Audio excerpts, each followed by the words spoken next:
애플의 창업자 누구죠? 애플의 창업자 스티브 잡스. 스티브 잡스. 예.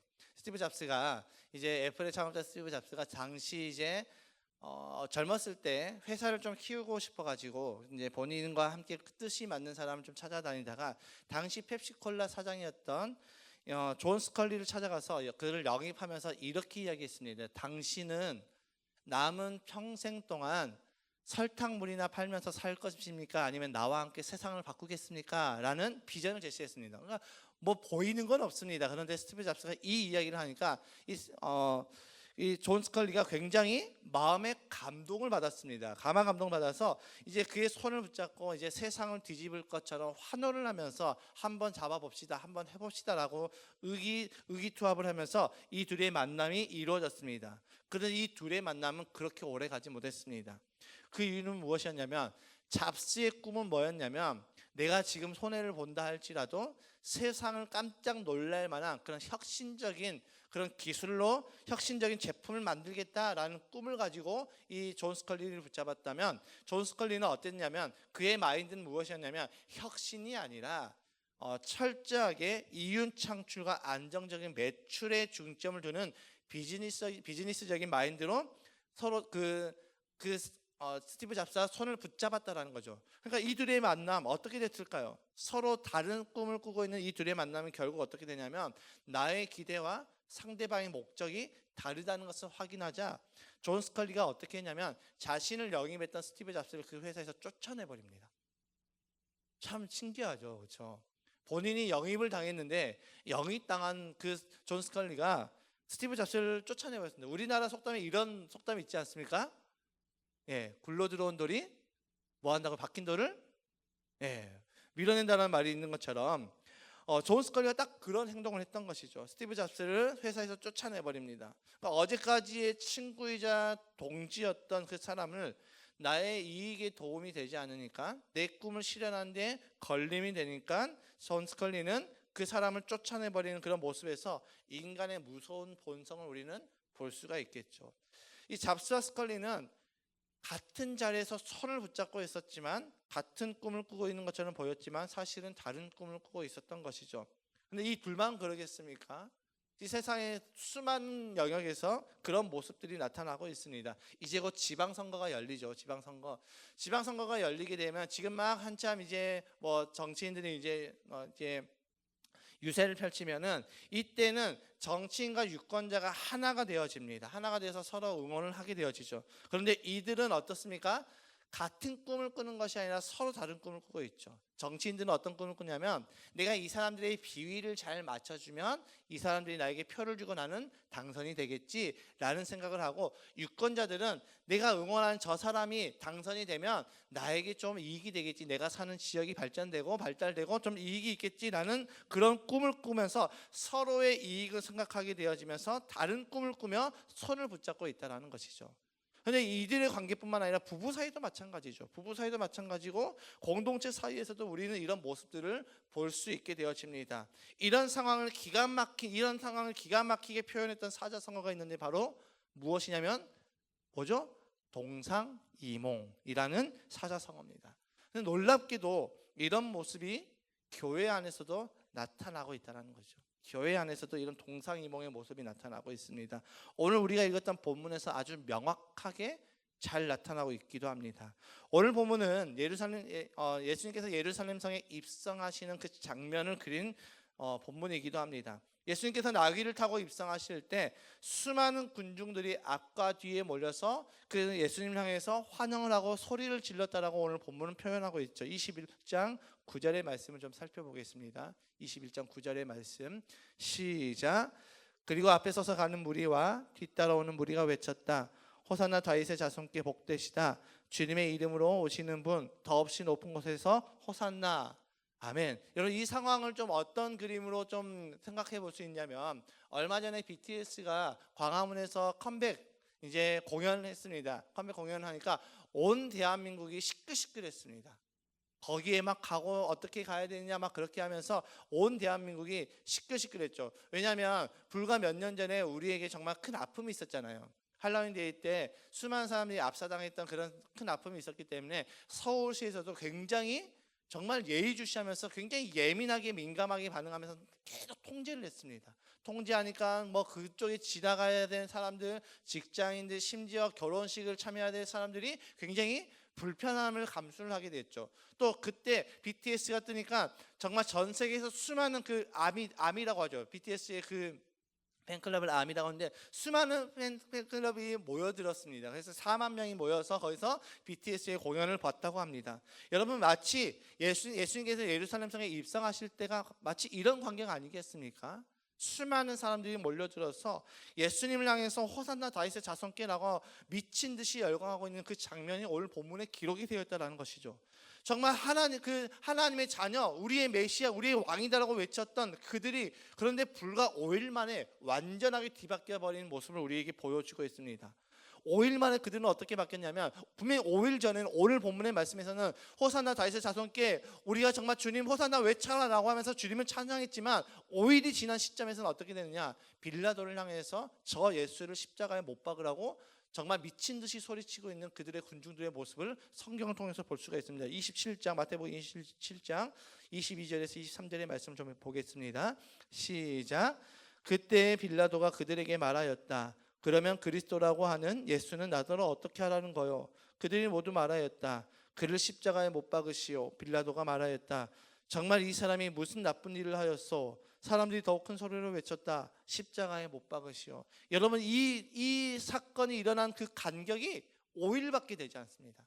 불과 5일 만에 정말 BTS를 쫓아다니는 그 수많은 아미들처럼 정말 예수님 향해서 열렬히 환호했던 그들이 5일 만에 이제는 예수님의 십자가에 못 박아 죽이라고 이 빌라도를 향해서 겁박하고 있는 이 모습을 볼 수가 있습니다.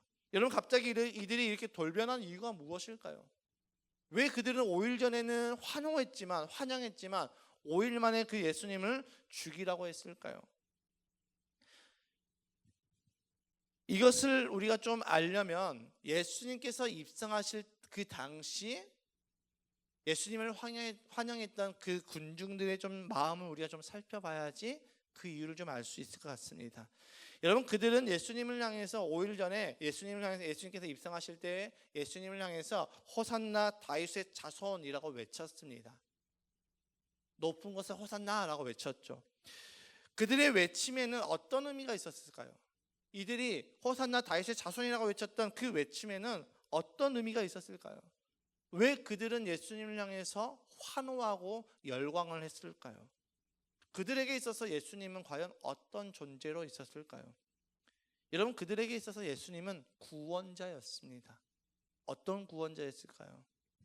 로마를 뒤엎고 이스라엘을 로마의 속국으로부터 벗어나게 하고 우리가 꿈꿔왔던 그 다윗의 그 찬란했던 그 이스라엘을 다시 한번 회복시켜줄 그런 위대한 왕이자 위대한 구원자였죠. 그런데 그 예수님께서 아무런 저항 없이 힘없이 로마의 병정들에게 붙잡혀 가버립니다. 그 모습을 보이자 그들은 이제 깨달았습니다. 저 예수는 나의 꿈을 이루어줄 그런 메시아가 아니었구나. 속았네. 이런 마음이 있었다는 거죠. 심지어 제자들조차도 예수님께서 붙잡히시자 힘없이 붙잡히시는 그 모습을 보고 예수님을 떠나서 각기 자기 살 길을 찾아서 떠나가는 모습을 우리는 성경을 통해서 볼 수가 있습니다. 여러분, 이들에게 있어서 예수님은 구원자가 아니라 우상이었던 것이죠. 우상이 무엇입니까? 여러분, 우상이 무엇입니까? 이 질문을 받으면 오랫동안 신앙생활을 하시는 분들은 정말 막힘없이 이렇게 대답할 것입니다. 하나님보다 더 사랑하는 것이 우상입니다 라고 우리는 이렇게 이야기할 것입니다. 이렇게 우리는 배워왔고 들어왔고 학습되어져 있습니다. 그래서 하나님보다 더 사랑하는 것이 우상이지 라고 생각하게 된다는 거죠. 물론 이 말이 맞습니다. 여기에서 제가 부정하는 것이 아니죠. 하나님보다 더 사랑하는 것이 우상이라는 것은 분명합니다. 그런데 성경 어디에도 하나님보다 더 사랑하는 것이 우상이라고 정의를 내려주고 있지 않습니다. 성경에서 우상의 정의를 그렇게 내려주고 있지 않다는 것이죠.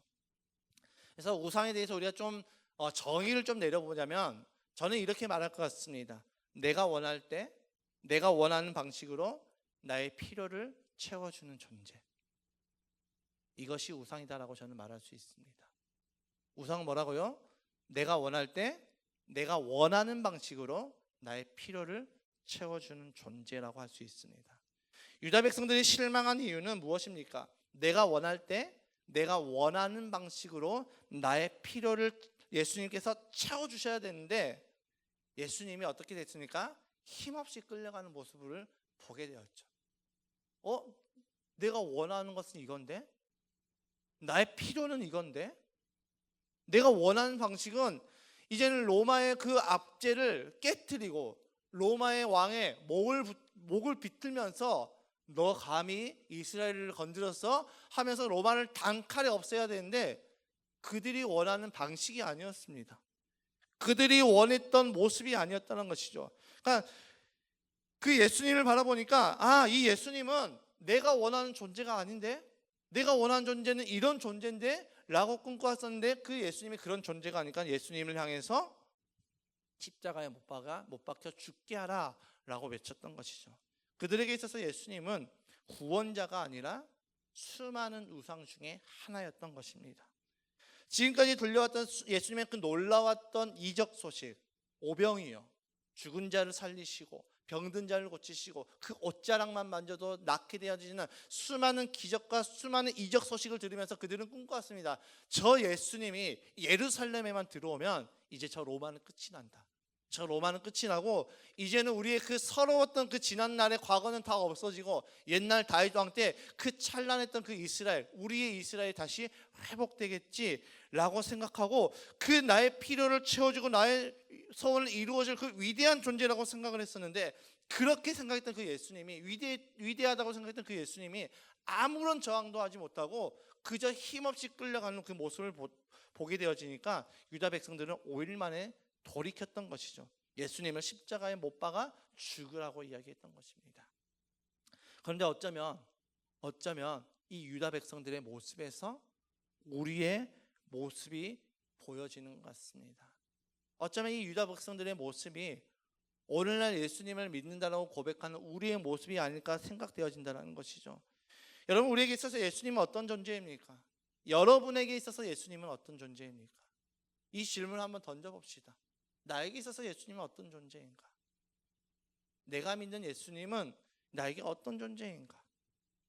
오늘날 우리에게는 각자 저마다의 예수님이 있는 것 같습니다. 저마다 생각하는 예수님, 저마다 세워놓은 그 기준의 예수님이 있는 것 같습니다. 그래서 어떤 날은 예수님께 이렇게 표현하죠.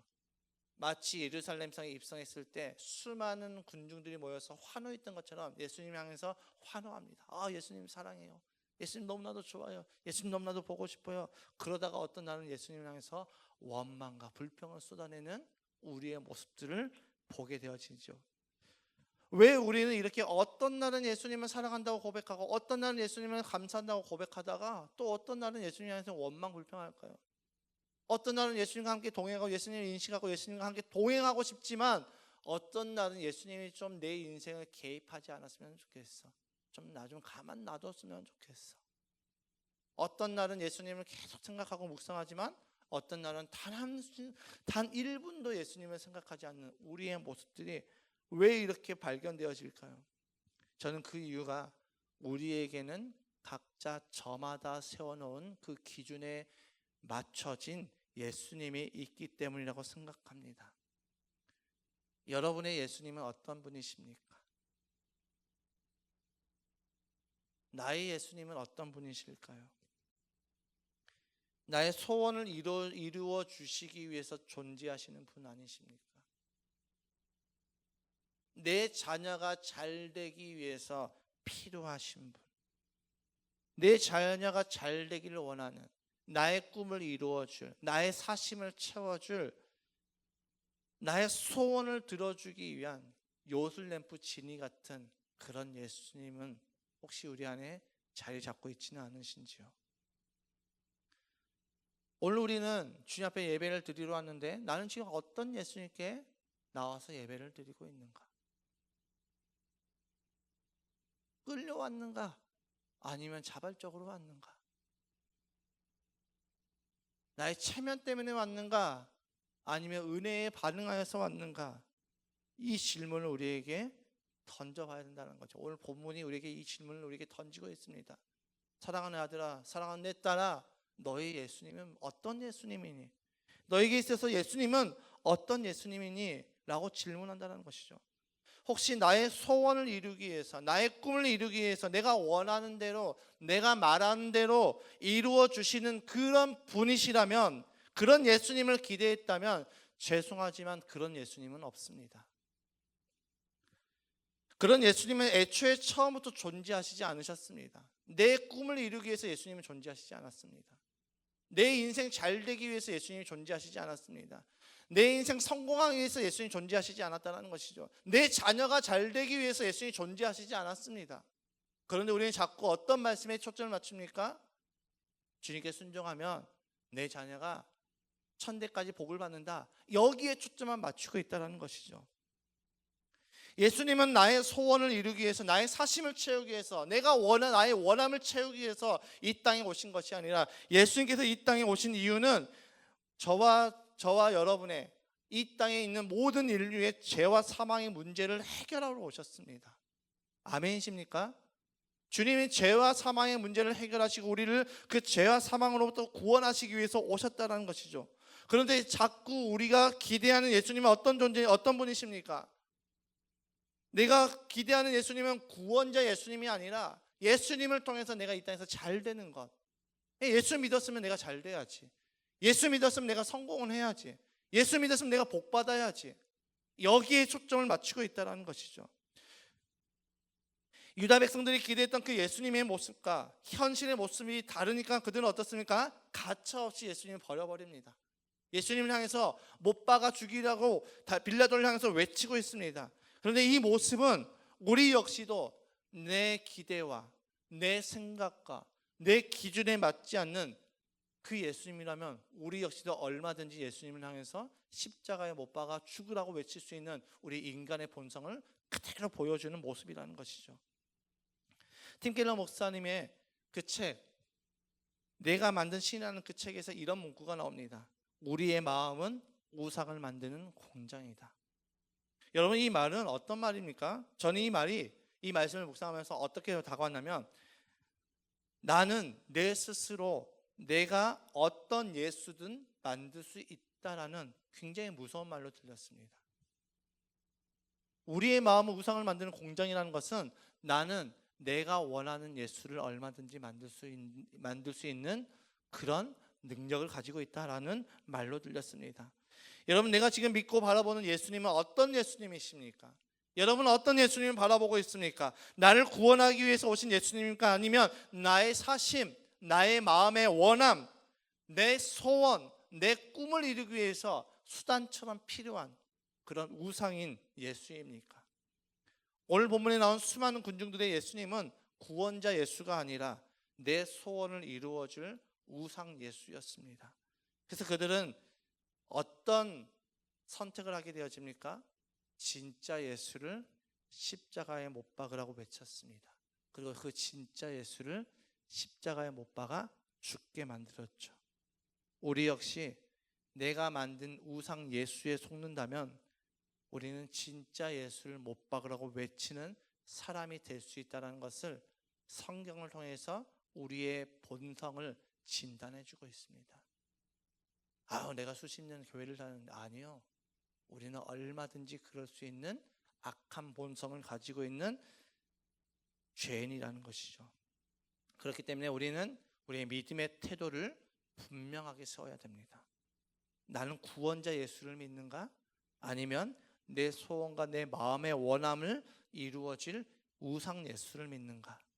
여기서 우리는 분명하게 결론을 내려야 됩니다. 내가 믿는 예수는 어떤 예수입니까? 이 질문 앞에 우리는 진짜 내 믿음을 점검받아야 됩니다. 수많은 무리가 예수님을 따라왔고 예수님 향해서 환호했고 예수님 향해서 환영했지만 자신의 원함을 이루지 못하는 그 예수를 바라보자 그들은 돌변해서 예수님을 향해 죽으라고 외쳤습니다. 죽이라고 외쳤습니다. 예수님을 사랑한다고 고백하지만 내가 생각했던 그 예수님과 다르면 그 사랑이 온데간데 없이 사라지는 우리의 모습, 우리의 악함을 그대로 보여주고 있습니다. 여러분, 나는 저들과 달라라고 생각하면 절대 안 됩니다. 우리는 얼마든지 예수님을 향해서 죽으라고 외칠 수 있는 악한 본성을 가지고 있는 죄인이라는 것이죠. 그래서 이런 오락가락한 마음을 향해서 하나님께서 우리에게 이렇게 진단해 주셨는데, 호세아서 6장 4절의 말씀에 이렇게 말씀하십니다. 함께 좀 읽어보겠습니다. 시작. 에브라임아, 내가 너를 어떻게 하면 좋겠느냐? 유다야, 내가 너를 어떻게 하면 좋겠느냐?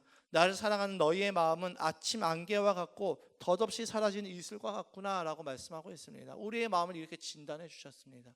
이것이 우리의 마음이라는 것이죠. 주님을 사랑해요. 분명히 아침에 내가 주님을 사랑한다고 고백했어요. 그런데 오후가 되면 그 주님을 향한 사랑의 마음이 온데간데 없이 사라져버리는 아침 안개와 같은 그 마음, 변덕스러운 이 마음.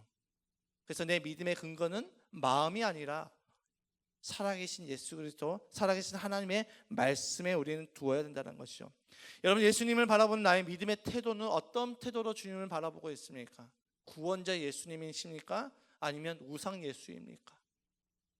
우리 이 부분에 대해서 명확하게 진단을 내려야 됩니다. 그리고 결론을 내려야 합니다. 주님, 이제 나는 구원자이신 예수님을 따라가겠습니다. 이 결단을 내려야 된다는 것이죠. 예수님이 우리를 바라보고 꾸는 꿈과 우리가 예수님을 바라보는 꾸는 꿈이 다르다면 우리의 관계는 동상이몽이죠. 스티브 잡스와 존 스컬리가 잡았던 그런 모습과 똑같다는 것입니다. 그런 관계는 나의 상황과 나의 환경에 따라서 예수님을 향한 내 마음이 오락가락하며 예수님을 향한 내 마음이 계속해서 수없이 바뀌게 되어집니다. 오늘은 예수님을 사랑했다가 내일은 예수님을 미워하는 것, 오늘은 예수님을 향해서 감사했다가 내일은 예수님을 향해서 불평 원망하는 것, 이런 모습들이 우리 안에 발견되어진다는 것이죠. 우리의 관계가 동상이몽의 관계로 서 있다면 우리는 이렇게 될 수밖에 없습니다. 그러니 우리 주님과 동상이몽의 관계로 서지 마시기를 주님의 이름으로 부탁드리겠습니다. 나의 원함을 들어주기를 원하는 우상 예수는, 그러니까 나의 원함을 위해서 존재하는 그런 우상 예수는 이제는 십자가에 못 박읍시다. 가짜 예수는 십자가에 못 박고, 내가 내 마음 가운데 만들어냈던 그 예수님, 그 가짜 예수는, 우상 예수는 십자가에 못 박고, 이제는 진짜 나의 구원이시오, 소망이시오, 나의 전부이시고 나의 왕이시고 나의 유일한 구원자이신 하나님께서 오직 구원을 위해서 예수의 그 어떤 이름, 다른 이름을 주지 않았다고 말했던 그 예수님을 붙잡고 나아가는 저와 여러분 되시기를 주님의 이름으로 축복합니다. 오늘 예루살렘 성에 입성하신 예수님은 우리의 소원을 이루어주기 위해서 입성하신 것이 아닙니다. 내 자녀를 잘 되게 하기 위해서 오신 것이 아닙니다. 그 예수님은 부적이 아닙니다. 내가 예수님 앞에 붙어 있으면 내 인생 잘 되지, 아니요. 예수 믿고 망할 수 있습니다. 제대로 믿으면 망할 수도 있고 제대로 믿으면 순교할 수도 있습니다. 성경이 그것을 우리에게 보여주고 있습니다. 그럼에도 불구하고 그들이 망하는 길임에도 불구하고, 죽어가는 길임에도 불구하고, 순교당하는 인생임에도 불구하고 그들이 예수님을 포기할 수 없었던 그 이유, 그 예수님이 나의 유일한 구원자이시기 때문에 그들은 포기할 수 없었던 것입니다. 여러분, 그 예수님을 붙잡고 나아가는 저와 여러분이 되시길 주님의 이름을 축복합니다. 오늘 예루살렘 성에 입성하신 예수님은 내 소원, 내 인생 잘 되기 위해서, 내 인생 평안하게 만들어주기 위해서 오시는 것이 아니라 우리를 구원하시기 위해서, 하나님의 그 구원의 사역을 이루시기 위해서 오셨고 예루살렘 성에 입성하셨습니다. 그러니 우리도 예수님과 같은 꿈을 꿉시다. 하나님과 같은 꿈을 꿉시다. 같은 꿈을 같은 자리에서 꾸며 나아가는 저와 여러분 되시길 주님의 이름을 축복합니다. CCM 원하고 바라고 기도합니다. 그 중에 보면은 이런 고백이 있습니다. 하나님의 꿈이 나의 비전이 되고 예수님의 성품이 나의 인격이 되고 성령님의 능력이 나의 능력이 되길 원하고 바라고 기도합니다. 다시 한번 고백해 볼까요? 시작. 하나님의 꿈이 나의 비전이 되고 예수님의 성품이 나의 인격이 되고 성령님의 능력이 나의 능력이 되길 원하고 바라고 기도합니다. 사랑하는 여러분, 우리 주님과 같은 꿈을 꿉시다. 다른 꿈 말고요. 예수님이 이용하려고 하지 말고, 예수님 부적처럼 생각하지 말고, 예수님 우상처럼 생각하지 말고, 진짜 예수님이 꾸셨던 그 꿈, 구원을 이루시고 또 하나님의 그 마음을 따라서 수많은 하나님의 사람들이 돌이켜서 하나님의 말씀을 듣고 구원받기를 원하시는 그 하나님의 꿈을 이루어드리는 저와 여러분 되시길 주님의 이름으로 축복합니다. 그리고 이 찬양의 고백이 저와 여러분의 고백이 되기를 소망합니다. 그리고 이 고백대로 예수님과 같은 꿈을 꾸며 온전히 주님을 사랑한다고 고백하는 우리 모두가 되기를 주님의 이름으로 축복합니다. 좀 함께 기도했으면 좋겠습니다. 오늘날 예수라는 그 이름이 너무나도 쉽게 남발이 되어지는 것 같습니다. 예수라는 그 이름, 나를 구원하시기 위해 이 땅에 오신 그 이름, 그 예수라는 그 이름이 너무나도 쉽게 내 소원, 내 마음의 원함, 내 사심을 이루기 위해서 필요한 그런 예수님의 이름으로 전락되어 버린 것 같습니다. 그런데 우리라도 그 예수의 이름을 제대로 붙잡았으면 좋겠습니다. 내 소원을 이루기 위한 예수님이 아니라, 내 꿈을 이루어 주기 위해서 필요한 예수님이 아니라, 내 성공을 위해서 필요한 예수님이 아니라, 진짜 예수님 없이는 나 살아갈 수 없습니다. 주님 나에게 전부이십니다. 주님 정말 나의 왕이십니다. 이 고백을 드렸으면 좋겠습니다.